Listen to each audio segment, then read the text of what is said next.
قسم کھاتے ہیں تو قرآن اٹھا لیتے ہیں، بیٹی کی شادی ہوئی تو اس کے سر پہ رکھ کے بیچتے ہیں، اسی لیے اللہ نے قرآن نازل کیا ہے۔ اتنا ہی بس رشتہ، اسے اپنا کر دیکھنا چاہیے ہمیں۔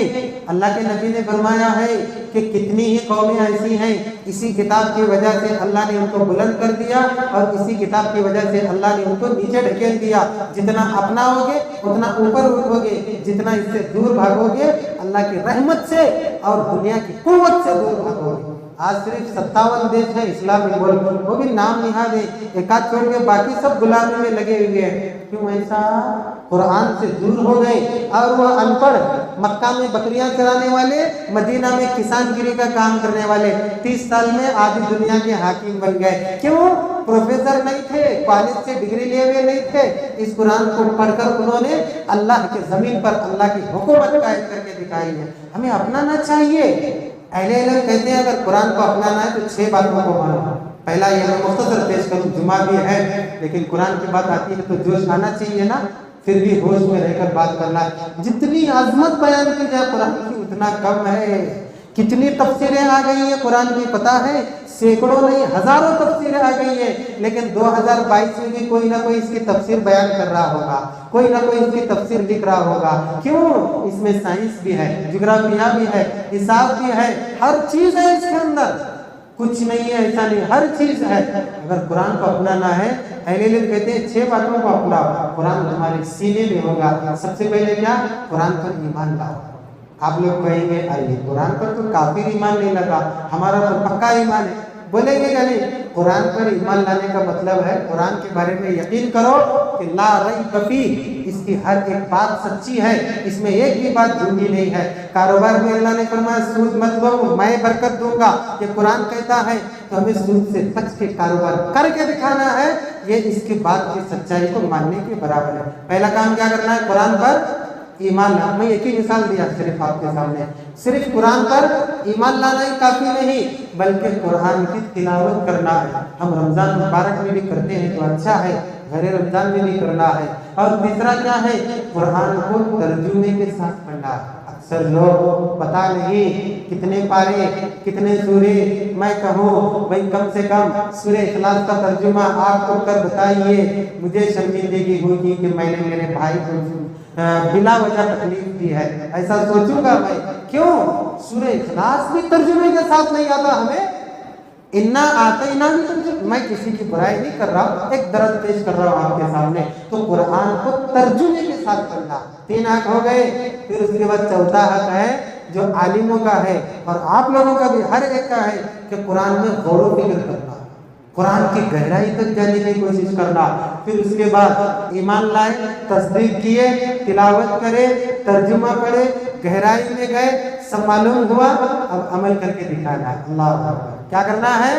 قرآن کی باتوں پر عمل کرنا ہے۔ قرآن جو جو حکم دیتا ہے اس پر عمل کرنا، اس راستے پر چلنا ہے، جس چیز سے منع کرتا ہے یہ سمجھنا ہے کہ یہ قرآن نہیں اللہ کا کلام ہے، اللہ نے منع کیا ہے، ہمیں رکنا ہے، اس سے ہمیں باز آنا ہے، اس سے ہمیں دسترس ہونا ہے۔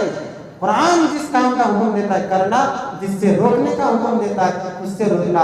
اس کے بعد چھٹا حق عائد ہوتا ہے جب ہم قرآن کو اتنا اپنا رہے ہیں تو قرآن کے الف با تا سا جیم ہا خا سے واقف ہو گئے ہم۔ اب جو دشمن قرآن کے خلاف کھڑا ہوتا ہے اس کے سینے، اس کے کرتے کو پکڑ کر چاک کر کے کہنا ہے تمہاری بات غلط ہے، قرآن میں ایسا نہیں ہے، قرآن کا ڈیفینس کرنا۔ اللہ، ہم قرآن کا کیا ڈیفینس کریں گے؟ قرآن میں کیا ہے وہ معلوم ہی نہیں ہے ہمیں۔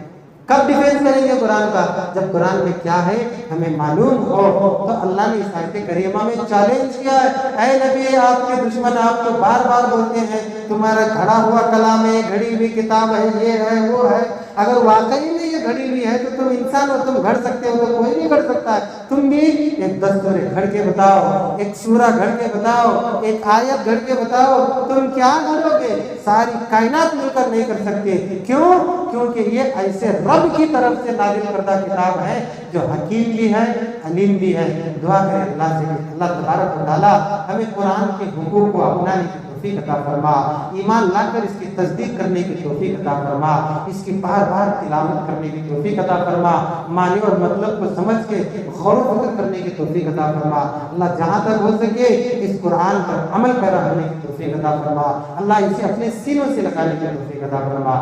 آمین ثم آمین۔ سبحانک اللہم ربنا وبحمدک، اشہد ان لا الہ الا انت، استغفرک واتوب الیک، والسلام علیکم ورحمۃ اللہ وبرکاتہ۔